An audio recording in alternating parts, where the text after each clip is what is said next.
Today, the government have announced an end to parental involvement in the family courts. For me, this started with an email in my inbox from a mother who was trying to keep her child safe. Since I've been campaigning on this, I've heard from countless other families with heartbreaking stories. And to all of those people, I say thank you. Your stories have made a difference. This government is committed to using the criminal justice system to tackle violence against women and girls. But when an abuser can use a child custody battle to continue their abuse, as happened in the case of one of my constituents, it's clear that we need to raise the issue in the civil courts too.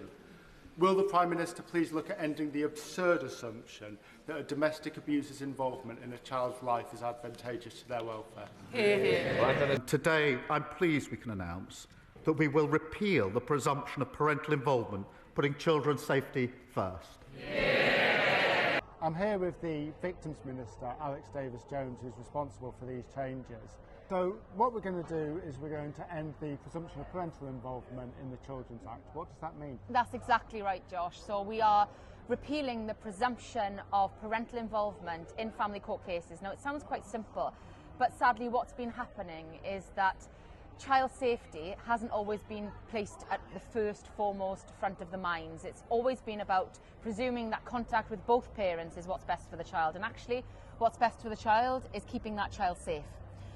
And it's not just about a change in the law, it's also about a meaningful cultural change. So everyone from a High Court judge to a magistrate to Kafkas understands the impact of post-separation abuse.